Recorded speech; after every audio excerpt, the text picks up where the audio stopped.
Assalamualaikum warahmatullahi wabarakatuh.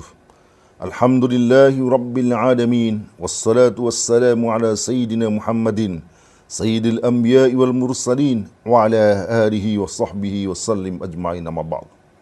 Saudara-saudara yang dirahmati Allah Subhanahu wa taala. Di dalam surah Al-Furqan ayat 30 Allah SWT berfirman, "Wa qala ar-rasulu ya rabbi inna qaumi ittakhadhu hadzal qur'ana mahjura." Wa qala ar-rasul, dan Rasul berkata, Rasul di sini adalah Rasulullah sallallahu alaihi wasallam. Beliau berkata, "Ya Rabbi, wahai Tuhanku, inna qaumi, sesungguhnya kaumku, ittakhadhu hadzal qur'ana mahjura, telah menjadikan Al-Quran ini sebagai sesuatu yang ditinggalkan, sesuatu yang diabaikan."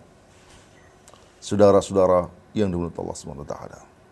Sebagian para ulama mengatakan bahwa perkataan Rasulullah Sallallahu Alaihi Wasallam dalam ayat ini akan diucapkan besok di akhirat. Beliau mengadukan kepada Allah SWT apa yang terjadi pada kaumnya. Namun sebagian besar mufassir yang lain mengatakan bahwa perkataan Rasulullah Sallallahu Alaihi Wasallam dalam ayat ini disampaikan pada saat beliau masih hidup di dunia. Ini adalah merupakan pengaduan Rasulullah Sallallahu Alaihi Wasallam atas apa yang dilakukan oleh orang-orang musyrik yang menjadi kaumnya. Beliau mengadukan kepada mereka karena setelah Quran disampaikan kepada mereka, mereka mengabaikan, mereka tidak mau mendengarkan, mereka tidak mau menerima, dan mereka tidak mau mengimani. Lalu beliau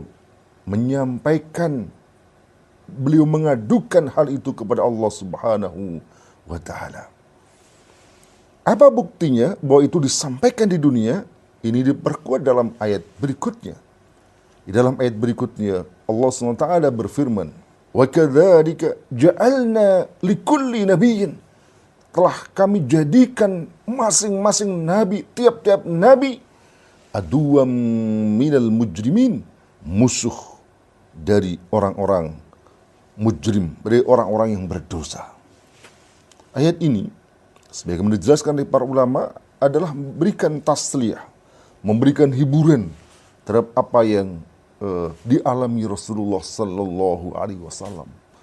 Bahwa setelah beliau menyampaikan aduan itu, Allah SWT memberikan jawaban kepada beliau bahwa sikap yang sama tidak hanya dialami oleh kaum beliau, kaum-kaum Nabi yang sebelumnya, yang mereka menentang, mengingkari, bahkan memusuhi dakwah mereka. Itu juga dialami oleh para nabi-nabi sebelumnya. Mereka yang menentang, mereka yang mengingkari. Itulah mujrimin, minal mujrimin. Mereka adalah kalangan orang-orang yang berdosa. Maka Rasulullah SAW seolah diberitahu bahwa kamu tidak perlu kaget, kamu tidak perlu bersedih hati, karena itulah memang yang dialami oleh nabi-nabi utusan Allah Subhanahu wa taala.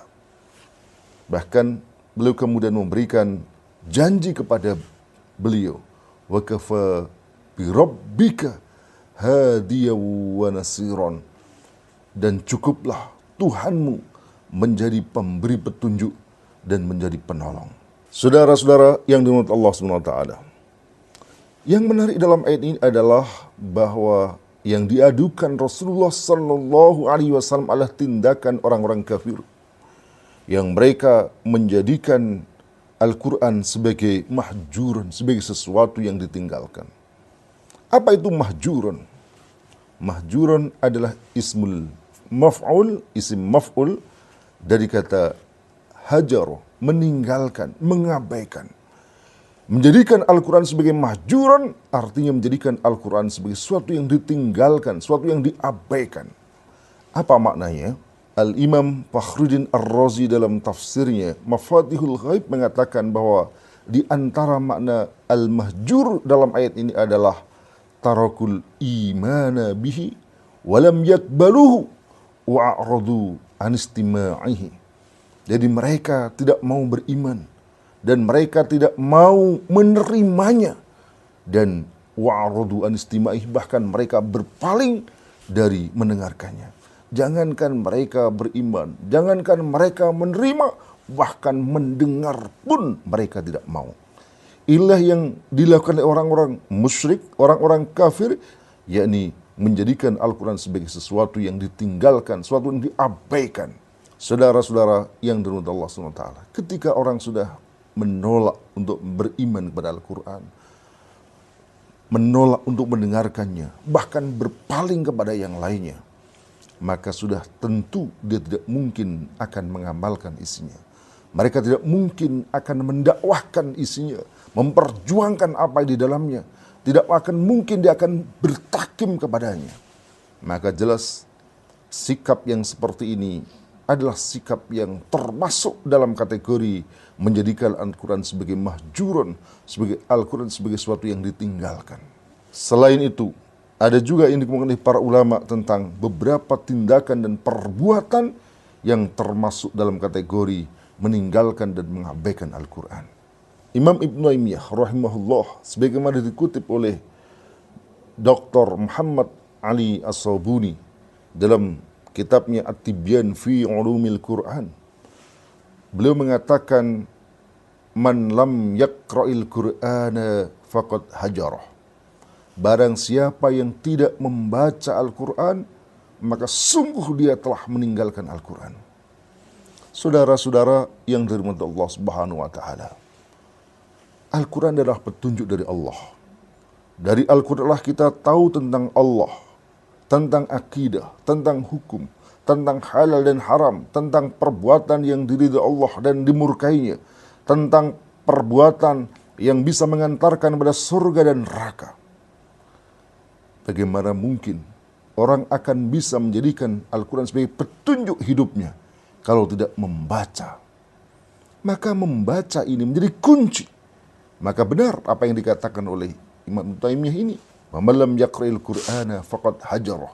Maka siapa yang tidak membaca Al-Quran, sungguh dia telah meninggalkan Al-Quran. Apakah membaca sudah cukup? Beliau katakan lagi, "Wa man qara'al Qur'ana wa lam yatadabbar ma'anihi faqad hajarah." Barang siapa yang membaca Al-Quran, tidak mentadabburi apa maknanya, apa kandungan isinya, maka faqad hajarah, sungguh dia telah meninggalkan Al-Quran. Membaca adalah ibadah. Bedanya membaca Al-Quran dengan yang lain. Kalau membaca buku-buku yang lain, tulisan-tulisan yang lain, itu baru berpahala manakala dia mengerti isinya. Yang itu adalah merupakan bagian dari thalabul ilmi. Tetapi berbeda dengan membaca Al-Quran, sekadar membaca, dia ngerti atau tidak, maka adalah ibadah. Namun tidak cukup dengan membaca. Sebab membaca itu belum juga bisa membuat pelakunya mengerjakan apa yang di dalamnya.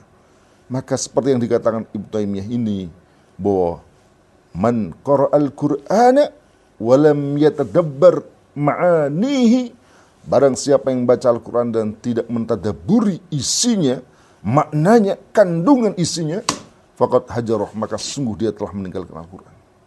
Maka jika kita tidak ingin disebut sebagai orang yang meninggalkan Al-Quran, selain membaca, juga mentadaburi kandungan isinya. Saudara-saudara yang dirahmati Allah Subhanahu wa taala, apakah cukup itu? Belum. Beliau katakan, "Wa man qara'ahu wa tadabbarahu," barang siapa yang membacanya dan merenungi, mentadabburi isinya, walam ya'mal bima fihi faqad hajarah, namun dia tidak mengerjakan apa yang ada di dalamnya, maka sungguh dia telah meninggalkan Al-Quran. Saudara-saudara yang dirahmati Allah Subhanahu wa taala, membaca itu berpahala. Melakukan tadabbur terhadap isi Al-Quran juga merupakan pahala. Afala yatadabbaruna al-Qur'ana am ala qulubin aqfaluha? Apakah mereka tidak mau mentadabburi Al-Quran? Am ala qulubin aqfaluha, ataukah hati mereka terkunci? Ini memberikan celaan kepada siapapun yang tidak mau mentadabburi Al-Quran. Tetapi mentadabburi Al-Quran, merenungkan, mengerti, memikirkan apa yang ada dalam Al-Quran tidak cukup jika pada akhirnya tidak dikerjakan. Ketika Allah SWT perintahkan salat, wa aqimus salah, ketika orang baca wa aqimus salah, maka dia berpahala. Dia mengerti isinya, apa makna dari aqimus shalah, dia berpahala. Tetapi dia tetap akan berdosa ketika dia tidak mengerjakan salat. Demikian juga perintah Allah SWT yang lain. Kutiba alaikumus syiyam, kutiba alaikumul qital, dan seterusnya. Mereka membaca ayat ini berpahala, mentadaburinya juga berpahala. Tetapi ketika tidak mau mengerjakan, maka berdosa. Karena Al-Quran bukan hanya dibaca, bukan hanya ditadaburi, tetapi yang justru penting adalah mengamalkannya dalam kehidupan. Demikian juga ketika seseorang membaca wa halallahu al-bai'a wa harramar riba, dan Allah menghalalkan perdagangan dan mengharamkan riba. Ketika dia membaca ayat inilah berpahala. Ketika dia mempelajari isinya, merenungi apa yang ada di dalamnya, dia mendapatkan pahala. Tetapi ketika dia tetap riba, ya, dia tetap melakukan amal ini, maka dia berdosa karena dia melanggar ketentuan Al-Quran. Maka saudara-saudara yang dirahmati Allah Subhanahu wa taala, membaca Al-Quran penting, mentadabburi Al-Quran penting, tetapi justru yang lebih penting lagi adalah mengamalkan apa yang ada di dalamnya. Saudara-saudara yang dirahmati Allah Subhanahu wa taala, selain yang tadi disebutkan, Ibnul Qayyim Al-Jauziyah juga menjelaskan beberapa tindakan dan perbuatan yang termasuk dalam kategori meninggalkan Al-Quran. Di antaranya adalah kata beliau, hajru tahkimihi wa tahakumi ilaihi fi usulid dini wa furu'ihi, yakni tidak mau untuk berhukum dengannya dan meminta hukum kepada Al-Quran fi usulid din, dalam perkara usuluddin, dalam perkara akidah, wa furu' dan cabang-cabangnya dalam perkara syariah. Saudara-saudara yang dirahmati Allah SWT, ada banyak ayat yang memerintahkan kita untuk menetapkan perkara, menghukumi perkara dengan Al-Quran. Wa anihkum bainahum bima anzalallah wa la tattabi' ahwa'ahum, dan putuskanlah dengan antara mereka dengan apa yang Allah turunkan. Bahkan ada ayat yang sangat keras memberikan celaan kepada siapapun yang tidak mau berhukum dengan Al-Quran. Wa man lam yahkum bima anzalallah fa ulaika humul kafirun fa ulaika humul zalimun fa ulaika humul fasiqun. Maka jelaslah ayat Al-Quran juga wajib untuk diterapkan dalam kehidupan.